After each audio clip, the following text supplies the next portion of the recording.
الحمد لله وكفى وسلام على عباده الذين اصطفى أشهد أن لا إله إلا الله وحده لا شريك له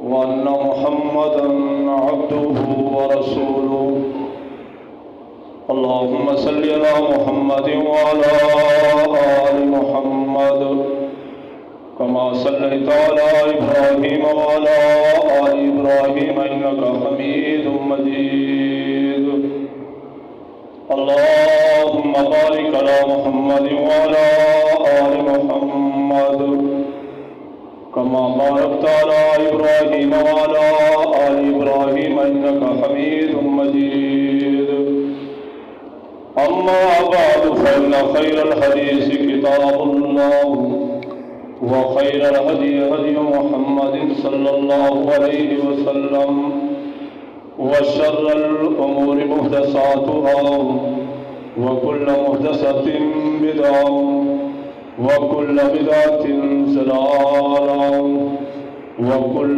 ضلالة في النار. أعوذ بالله السميع العليم من الشيطان الرجيم من همزه ونفخه ونفثه.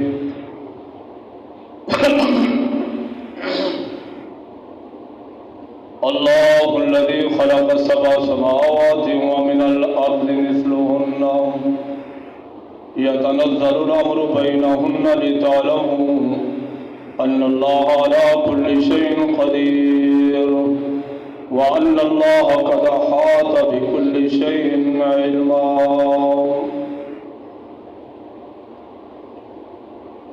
سورۃ طلاق 28واں پارہ جس کی آخری آیت کریمہ آپ کے سامنے تلاوت کی ہے.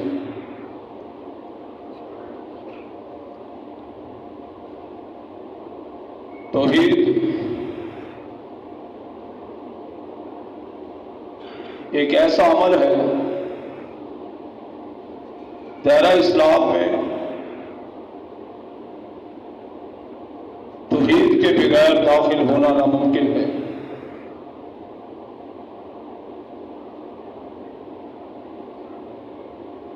صحیح بخاری کے اندر اللہ کے رسول صلی اللہ علیہ وسلم کے محبوب چاچا جنہوں نے ہر حال میں آپ کا ساتھ دیا اور کفار کے سامنے آپ کی معاونت اور حفاظت کے لیے برہنہ طور پہ یہ بات کہہ دی، خبردار میرے اس بھتیجے محمد صلی اللہ علیہ وسلم کی طرف کوئی آنکھ میلی کر کے نہ دیکھے، انگلی کا اشارہ کر کے نہ دیکھے، لیکن آپ اپنے چاچا کی زندگی کے آخری لمحات میں یہ چاہتے تھے کہ میرا چاچا ابو طالب کلمہ توحید کا اقرار کر لے، اپنی زبان سے صرف اتنے جملے کہہ دے کہ لا الہ الا اللہ، اور آپ اپنے چاچا کے پاس آخری لمحات میں قریب المرگ ہیں، آپ کہتے ہیں چاچا قولوا لا الہ الا اللہ، توحید کا اقرار کر لو، اسی جملے کی وجہ سے، اسی کلمے کی بنا پہ میں آپ کی شفاعت کر لوں گا. اللہ کے سامنے یہ جبرا یہ کلمہ کا پیش کر کے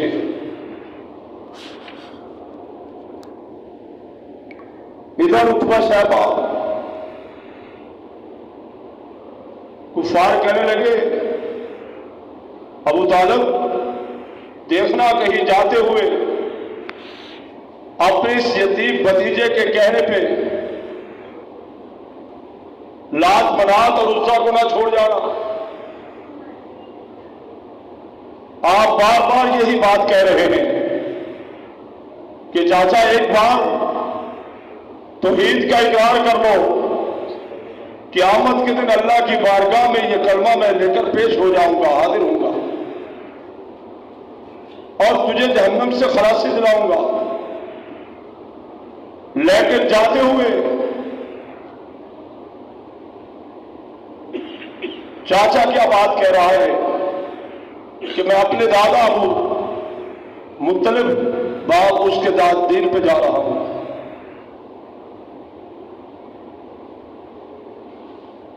لیکن توحید کا اقرار نہ کرنے کی وجہ سے اللہ کے رسول صلی اللہ علیہ وسلم فرماتے ہیں اسے بخاری میں کہ قیامت کے دن سب سے ہلکا ترین عذاب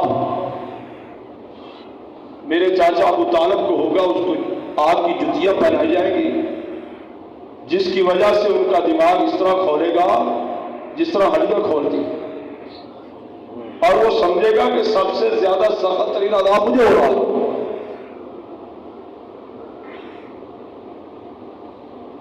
لیکن اللہ رب العالمین کا یسور انک لا تہدی من احببت ولکن اللہ یہدی من یشاء وہو اعلم بالمہتدین. اے نبی کریم صلی اللہ علیہ وسلم، آپ جسے چاہیں یہ توحید کا اقرار نہیں کرا سکتے ہیں،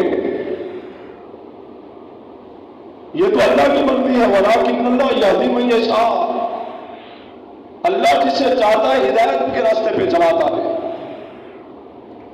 اور وہ یہ جانتا ہے کہ اس ہدایت کی قدر کون کرے گا، ہدایت کا حقدار کون ہے. تو توحید تین باتوں کا نام ہے.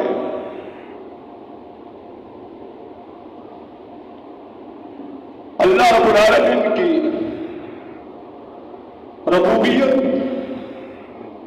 اس کے اختیارات، اس کو اپنا حاکم، خالق اور مالک ماننا اور رازق ماننا، اور اس کی الوہیت کا اقرار کرنا کہ لا الہ الا اللہ، اللہ کے علاوہ کوئی الہ نہیں، کوئی حاجت روا نہیں، کوئی مشکل کشا نہیں، کوئی اولاد دینے والا نہیں، کوئی تندرستی دینے والا نہیں، کوئی دفع دینے والا نہیں، کوئی نقصان پہنچانے والا نہیں. اللہ رب العالمین کے لیے الہ کا جو لفظ صرف معبود کے لیے نہیں بلکہ الہ کے اندر ہر چیز شامل ہے. اور اللہ رب العالمین، تیسری بات یہ ہے کہ اللہ رب العالمین کی صفات اور اس کے اسماء، اس کے اندر کسی کو شریک نہ کرنا. جو اس کی صفات ہیں، جو اس کے نام ہیں، اس کے اندر اس کو وحدہ لا شریک ماننا.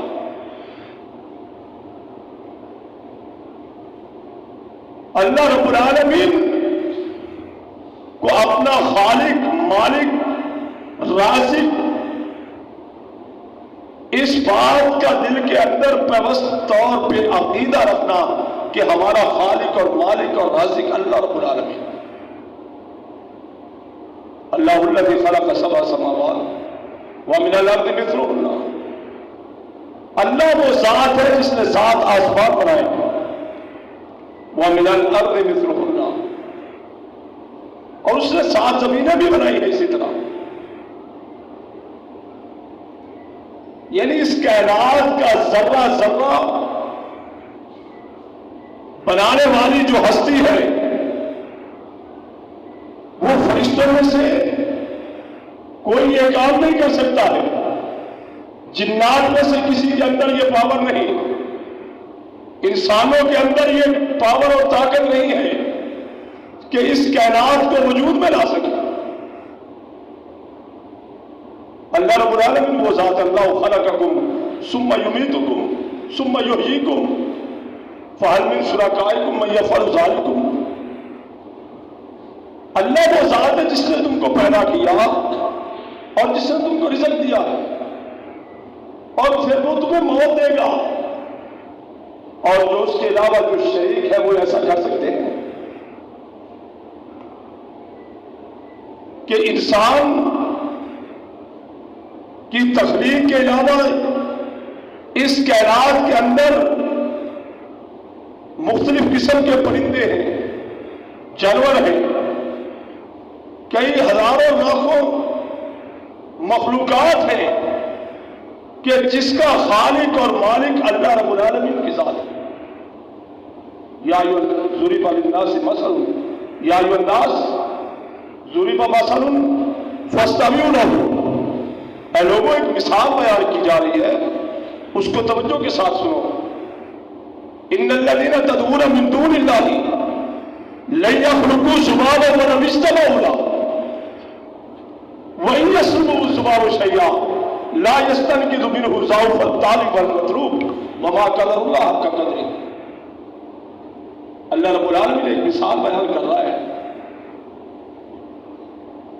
یا ایھا الناس ضرب مثل، ساری انسانیت کے لیے، انسانیت میں انبیاء بھی شامل ہیں، اولیاء بھی شامل ہیں، صحابہ اکرام رضوان اللہ علیہم اجمعین بھی شامل ہیں، اور سب کے سب لوگ شامل ہیں۔ یا ایھا الناس ضرب مثل، اے لوگوں ایک مثال بیان کی جا رہی ہے، فاستمعوا لہ، اس کو توجہ کے ساتھ سنو۔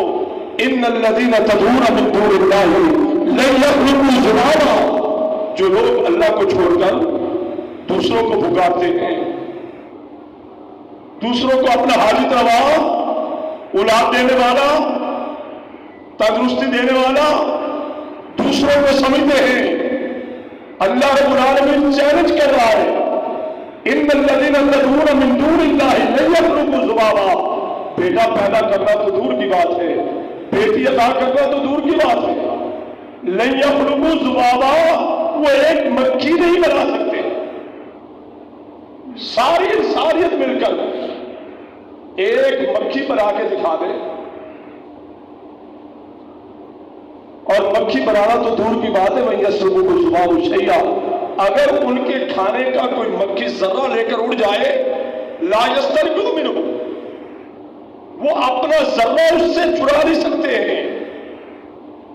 ضعف الطالب والمطلوب، جو مانگنے والا ہے وہ بھی عقل کا اندھا ہے، اور جس سے مانگا جا رہا ہے، جس کو علی اجمیری کو داتا کہتے ہیں، اور اسی طرح کئی آج لوگوں نے اپنے اللہ کے علاوہ جو اللہ کے اندر صفات تھی، وہ غیروں میں وہ صفات انہوں نے شامل کر لی ہیں۔ بچوں کا نام پیرا دیتا، بیٹی مل جائے تو اللہ کا حکم، کسی بیٹی کا نام پیرا دیتا نہیں رکھتے، بیٹے کا نام رکھتے ہیں۔ ایک پیر نے نہیں، کئی پیروں نے مل کر یہ بیٹا دیا ہے۔ اللہ فرما رہا ہے یہ بیٹا تو دور کی بات ہے، ایک مکھی نہیں بنا سکتے، اور جن کو تم حاجت روا اور مشکل کشا اولاد دینے والے سمجھتے ہو، یہ تو اپنا نقصان پورا نہیں کر سکتے، ان کے کھانے کا کوئی مکھی ذرہ اڑا کر لے کر اڑ جائے وہ نہیں چھڑا سکتے۔ وما قدر اللہ حق قدرہ، یقیناً ان لوگوں نے اللہ کی قدر کیا، حق ادا نہیں کیا جس طرح قدر کرنے کا حق ہے۔ اللہ رب العالمین اس کائنات کا ذرہ ذرہ اس کے قانون کا پابند ہے اور اس کی تخلیق کی نشانی ہے۔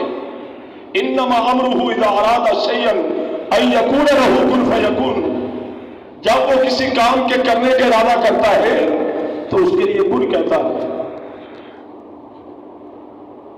اللہ وہ ذات الذی خلق سبع سماوات طباقا ما تری فی خلق الرحمن من تفاوت فرجع البصر هل تری من فطور ثم ارجع البصر کرتين ينقلب اليك البصر خاسئا وهو حسير۔ اللہ رب العالمین فرما رہا ہے اللہ وہ ذات ہے جس نے 7 آسمان بنائے ہیں، وَلَئِن سَأَلْتُم مَّنْ خَلَقَ السَّمَاوَاتِ وَالْأَرْضَ، اور اور ان سے پوچھو یہ آسمان کس نے بنائے ہیں، یہ زمین کس نے بنائی ہے، تو کہیں گے اللہ نے بنائی ہے۔ یہ مانتے ہیں کہ آسمان اللہ نے بنایا ہے، زمین اللہ نے بنائی ہے، ایک آسمان نہیں، اللہ نے خلق سبع سماوات طباقا، جس نے طے بتے 7 آسمان بنائے ہیں۔ ہم تو ایک کپڑے کا ٹکڑا جو ہے وہ فضا میں کھڑا نہیں، فضا کے مندر بغیر سہارے کے کھڑا نہیں کر سکتے ہیں۔ ایک تنکے کو انسان جو ہے بغیر سہارے کے فضا میں کھڑا نہیں کر سکتا۔ اللہ نے اتنے بڑے آسمان بنائے، کہیں پہ ستون دیا ہے، کہیں پہ 4 دیواری لگائی ہے۔ ہمارا ایک 4 5 6 10 فٹ کا کمرہ ہے، اس کو ہر طرف سے ہم دیواریں لگاتے ہیں، اس کو ستون دیتے ہیں۔ اللہ رب العالمین وہ ذات ہے کہ جس نے الذی خلق سبع سماوات طباقا 7 آسمان بنائے ہیں۔ تابت ہے ما تری فی خلق الرحمن من تفاوت، اے رسول آپ کے رسول تخلیق میں کوئی نقص کوئی ہے نہیں دیکھ سکتے ہو۔ فرج البصر، اللہ نے چیلنج کیا انسان اپنی نظر کو اوپر اٹھاؤ، ایک بار نہیں بار بار اس کو دیکھو، حل تری من فطور، کو اس کے اندر سراغ کوئی نقص کوئی ہے نظر آیا ہے؟ تو اللہ رب العالمین کی ذات اپنی قدرت کاملہ کی وجہ سے اس کائنات کا ذرہ ذرہ نہ شمس ینبغی لہا ان تدرک القمر ولا اللیل سابق النہار وکل فی فلک یسبحون۔ سورج جس حساب کے ساتھ اس نے مقرر کیا ہے وہ اپنے حساب کے ساتھ چل رہا ہے۔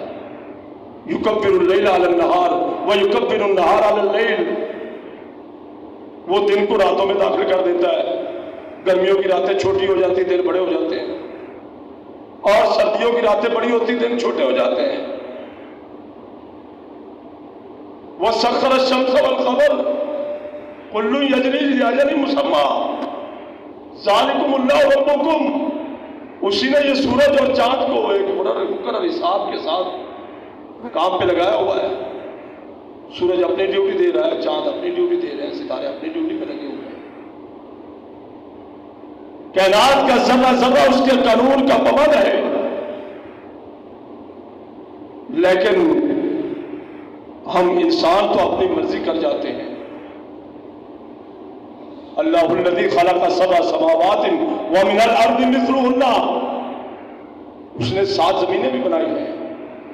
زمین کا لینٹر دیکھ لو، زمین ہمارے زمین کے فرش کے نیچے پانی آ جائے تو ہمارے فرش میں تریڑے آ جاتی ہیں۔ یہاں 50-60 فٹ کے بعد پانی کے دریا بہ رہے ہیں، کہیں اللہ کی زمین کو تریڑ آئی ہے؟ ہمارے فرش میں تو تریڑے آ جاتی پانی نیچے آ جائے، لیکن اللہ نے فرش پانی کے اوپر زمین کو ٹھہرا دیا اور 7 زمینیں بنائی ہیں۔ اور اللہ رب العالمین افرأیتم الماء الذی تشربون اانتم انزلتموہ من المزن ام نحن المنزلون، اللہ فرماتا ذرا دیکھو اور یہ جو پانی پیتے ہو یہ بادلوں سے تم نازل کرتے ہو یا ہم نازل کرتے ہیں؟ لو نشاء لجعلناہ لو نشاء جعلناہ اجاجا، اگر ہم چاہیں تو اس کو کھاری بنا دیں۔ افرأیتم ما تحرثون، اور ذرا دیکھو جو تم کھیتی باڑی کرتے ہو، کیا یہ بیج تم اگاتے ہو یا ہم اگانے والے ہیں؟ لو نشاء لجعلناہ حطاما، اگر ہم چاہیں تو اس کو ریزہ ریزہ کرتے ہیں۔ فظلتم تفکہون، پھر تم باتیں بناتے رہ جاؤ کہ ہم نے اتنے خرچے کیے، اتنے ٹریکٹر پہ ہوئے، اتنے بیج، اتنی کھادیں لگائی، یہ سارا کچھ ہمارا تہس نہس ہو گیا۔ افرأیتم النار التی تورون، اللہ رب العالمین فرما رہا ہے اور ذرا دیکھو جو تم آگ جلاتے ہو، اانتم انشأتم شجرتہا، اس کے درخت تم نے پیدا کیے؟ انسان تو درخت کا ایک پتا نہیں پیدا کر سکتا، ایک صف کا تنکا نہیں بنا سکتا ہے۔ اللہ فرما رہا ہے میں نے درخت پیدا کیے، اانتم انشأتم شجرتہا ام نحن المنشئون، یہ تم نے درخت اگائے ہیں یا ہم اگانے والے ہیں؟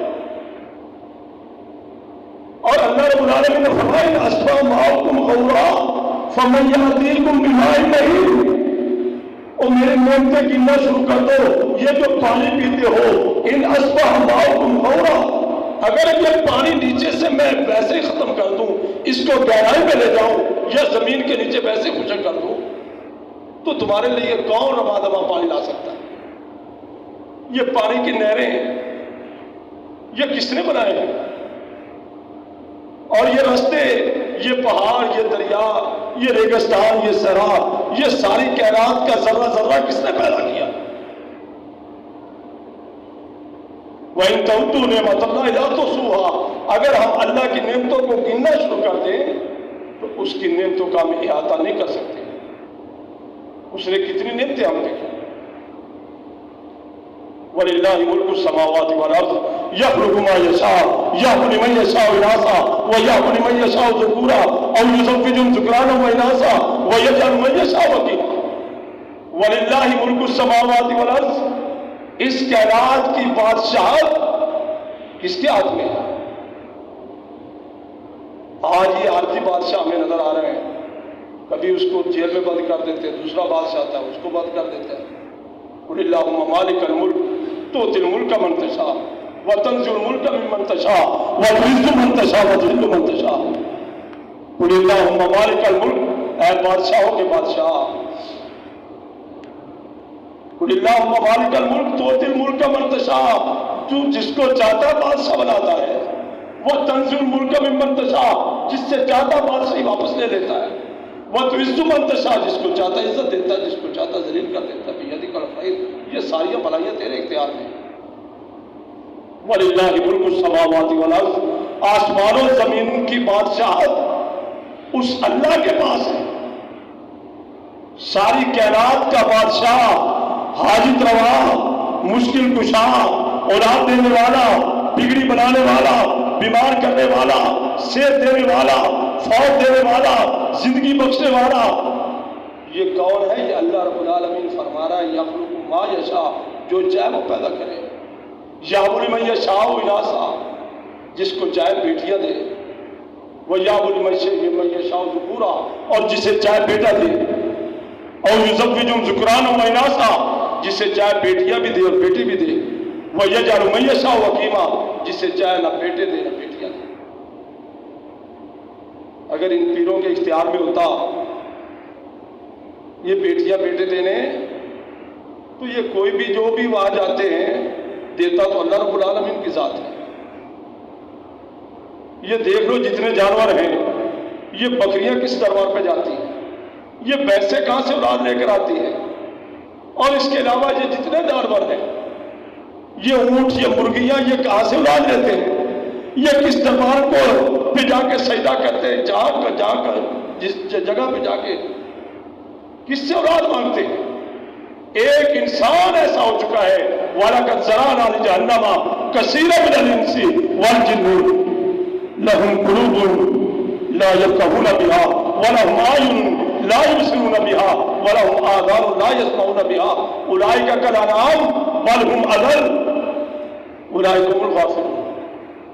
اللہ اس لیے انسانیت کو فرما رہا ہے وَلَقَدْ ذَرَأْنَا لِجَهَنَّمَ كَثِيرًا مِنَ الْجِنِّ وَالْإِنسِ، ہم نے جہنم کو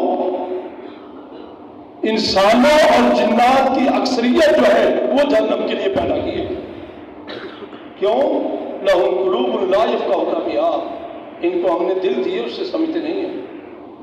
یہ باقی مخلوقات کی طرف غور کر رہے ہیں کہ ان کو صحت، بیماری کے بعد صحت کون دیتا ہے، ان کا حاجت روا کون ہے، ان کا مشکل کشا کون ہے، ان کو اولاد دینے والا کون ہے۔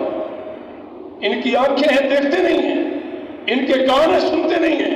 اولئک کالانعام، یہ جانوروں کی طرح ہے، بل ہم اضل، بلکہ جانوروں سے بھی گزرے ہیں۔ جانور بھی وہ کام نہیں کرتے جو انسان کر بھی کرتا ہے، اور یہ صرف اور صرف غفلت کی سزا ہے۔ آج تو لوگ یا علی مدد، یا رسول اللہ مدد، یا غوث اعظم مدد، ان کو اپنا حاجت روا اور مشکل کشا مانتے ہیں، ان کے نام پہ مدد مانگتے ہیں۔ لیکن آپ دیکھ لیں حضرت علی رضی اللہ تعالیٰ عنہ سے پہلے انبیاء کا مددگار کون تھا؟ نوح علیہ السلام نے کس سے مدد مانگی؟ یونس علیہ السلام مشکل میں ہے، اَمَّن يُجِيبُ الْمُضْطَرَّ إِذَا دَعَاهُ وَيَكْشِفُ السُّوءَ وَيَجْعَلُكُمْ خُلَفَاءَ الْأَرْضِ أَإِلَٰهٌ مَّعَ اللَّهِ قَلِيلًا مَا تَذَكَّرُونَ۔ فرمایا اَمَّن يُجِيبُ الْمُضْطَرَّ إِذَا دَعَاهُ کہ مشکل میں پھنسے ہوئے آدمی کی اس کی مشکل کو حل کرنے والا کون ہے؟ اَمَّن يُجِيبُ الْمُضْطَرَّ إِذَا دَعَاهُ مجبور آدمی، لاچار آدمی، مصیبت میں پھنسا ہوا جب اس کو پکارتا ہے تو اس کی پکار کو کون سنتا ہے؟ وہ خالق تو اتنا رحیم ہے، جب رات کا آخری حصہ آتا ہے، صحیح مسلم کی حدیث میں اللہ رب العالمین آسمان دنیا پہ آواز دیتا ہے، ہر من مستغفر یغفر لہ، ہر من مسترزق یرزق لہ، ہر من مستشفی یشفی لہ۔ کوئی گنہگار ہے، میں اس کو معاف کرنے کے لیے آ گیا ہوں۔ کوئی دنیا میں ایسا بادشاہ ہے، کوئی بیمار ہے، مجھ سے صحت مانگے میں اس کو صحت دوں گا، اور کوئی بے روزگار ہے اس کو محنت دینے کے لیے آ گیا ہوں۔ وہ خالق ہمیں آوازیں دے رہا ہے اور لوگ اس کا در چھوڑ کر دوسرے در پہ در بدر پہ جا کے روکنے کے بعد، اور اگر توحید کو ہم نے نہ سمجھا، توحید اللہ رب العالمین کی صفات کو غیروں کے اندر ان میں یہ چیزیں شامل کر لی کہ اللہ جو کرتا ہے وہ بھی کر سکتا ہے، فلاں پیر بھی کر سکتا ہے، فلاں ولی بھی کر سکتا ہے، اور یہ ایسا شرک ہے، ایسا عمل ہے کہ جس کی تلافی ہے نہیں۔ اگر مشرک بغیر توبہ کے بن جاتا ہے، ان اللہ لا یغفر یغفر ان یشرک بہ ویغفر ما دون ذلک لمن یشاء ومن یشرک باللہ فقد ضل ضلالا بعیدا، کہ اللہ شرک کو کبھی معاف نہیں کرے گا، اور شرک کے علاوہ باقی جو گناہ ہے جس کے لیے چاہے معاف کر دے، اور جس نے شرک کیا وہ دور کی گمراہی میں مبتلا ہو۔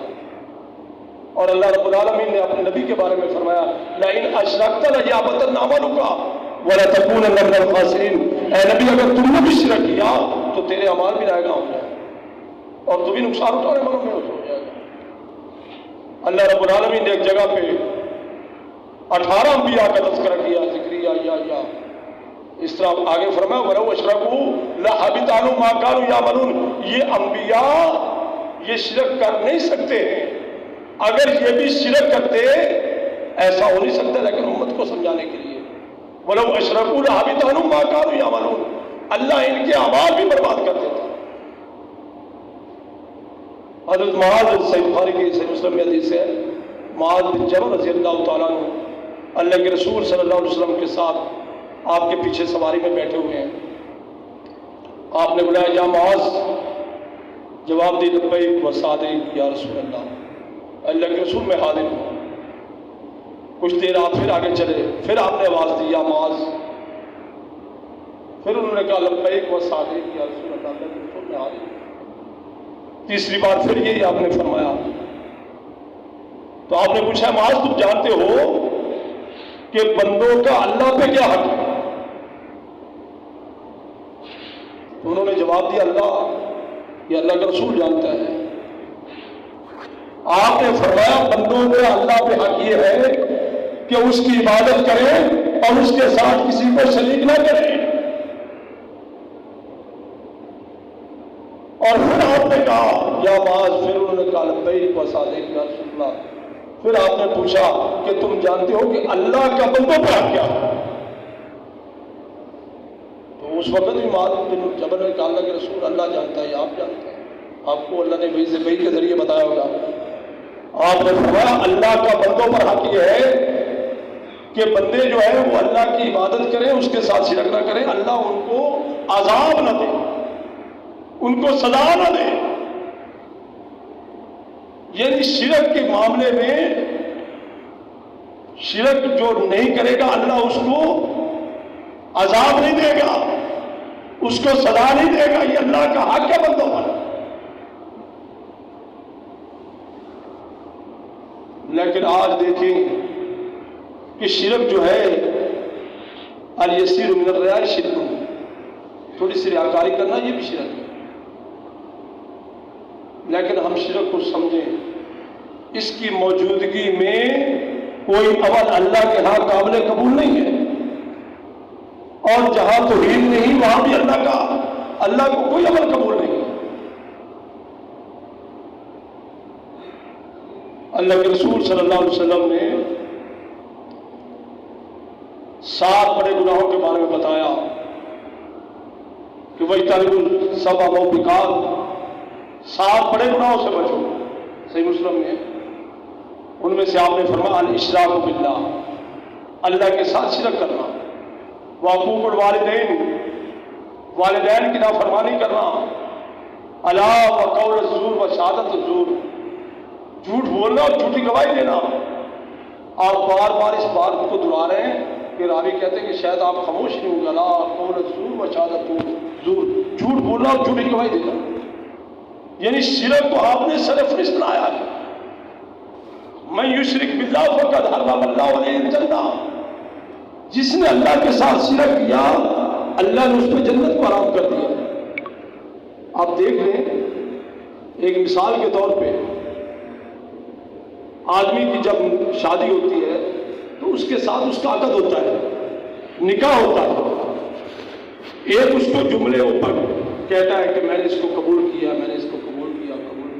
قبول کرنے کے بعد وہ جو آیات پڑھی جاتی ہیں یا الناس، وہ قرآن مجید کی آیات پڑھ کر وہ اس کا ایجاب و قبول کرنے کے بعد اس کا رشتہ اس کے ساتھ میاں بیوی کے ساتھ ہو جاتا ہے۔ اب اگر اس کی بیوی اس کی موجودگی میں یا غیر موجودگی میں کسی غیر کے ساتھ نجائز تعلقات وابستہ کرتی ہو، اگر اس کے اندر غیرت ہے تو یا تو وہ اپنی بیوی کو طلاق دے کر فارغ کر دے گا یا اس کو قتل کر دے گا۔ وہ اپنے ساتھ کسی غیر کی شراکت کو قتل قبول نہیں کرے گا کہ اس کا عقد میرے ساتھ ہوا ہے، اس کا ایجاب و قبول میرے ساتھ ہوا ہے اور یہ میرے ساتھ اس کی شادی ہوئی ہے۔ اب غیر کو جب وہ اس کو قبول نہیں کرتا ہے تو ہم نے اللہ کے ساتھ جو اقرار کیا ہے کہ لا الہ الا اللہ، اے اللہ تو ہی ہمارا حاجت روا ہے، تو ہی مشکل کشا ہے۔ تو اللہ رب العالمین کس طرح غیر کی شراکت کو اپنی ذات میں شامل کرنا پسند کرتا ہے؟ جب انسان اپنی بیوی اپنے ساتھ کسی غیر کو اپنی بیوی کے معاملے میں اس کی شراکت کو پسند نہیں کرتا ہے تو اللہ رب العالمین تو وہ ذات بلا اولا ہے، وہ کس طرح غیر کی شراکت کو اس کی عبادت میں، اس کی صفات میں یا اس کے اپنے حقوق کے اندر کسی غیر کی شراکت کو کس طرح پسند کرتا ہے؟ کیونکہ اللہ رب العالمین ہمارا خالق ہے، یہ انسان کو زندگی دینے والا، تندرستی دینے والا، جوانی دینے والا، رزق دینے والا، اولاد دینے والا، یہ زمین آسمان اس کے لیے بنانے والا، یہ ساری کائنات کا ذرہ ذرہ انسان کے لیے پیدا کرنے والا، اور اب انسان اس کو چھوڑ کر کسی غیر کو اس کے مد مقابل لے آئے تو اللہ کو بھی غیر کی شراکت پسند نہیں ہے، اور اللہ بھی انسان کو اس شراکت کی وجہ سے جہنم میں داخل کرے گا۔ وَمَن يُشْرِكْ بِاللَّهِ فَقَدْ حَرَّمَ اللَّهُ عَلَيْهِ الْجَنَّةَ، جس نے اللہ کے ساتھ کسی غیر کو شریک کر لیا اس کی عبادت میں، اس کی صفات میں، اس کے حقوق میں، تو اللہ نے اس پہ جنت کو حرام کر دیا۔ اس لحاظ سے توحید ایک ایسا عمل ہے کہ جس کے بغیر نہ ہم ایمان قبول ہے، نہ عبادت قبول ہے، نہ کوئی صدقہ خیرات قبول ہے، کچھ بھی نہیں۔ اگر توحید نہیں ہے تو انسان کے لیے اللہ کے نبی کی شفاعت دیکھ لو، آپ کے چاچا کی مثال واضح ہے۔ اللہ کے رسول صلی اللہ علیہ وسلم نے اپنی بیٹی سے کہا، بیٹی فاطمہ یہ نہ سمجھنا کہ میرا بابا نبی ہے، وہ پھر سفیہ سے کہا یہ نہ سمجھنا میرا بھتیجا نبی ہے، اپنے قبیلے والوں سے کہا اور مختلف قبائل کو کہا عمل کرنا، دنیا میں تو میں تمہارے کام آ سکتا ہوں لیکن کم قیامت کے دن تمہارے اعمال تمہیں کام آئیں گے۔ تو اس لحاظ سے ہمیں توحید کو سمجھنے کی اللہ تعالیٰ توفیق عطا فرمائے اور آخری دم تک توحید پہ کامزن رہنے کی توفیق عطا فرمائے، اور شرک سے اللہ تعالیٰ ہمیں بیدار اور نفرت اور شرک سے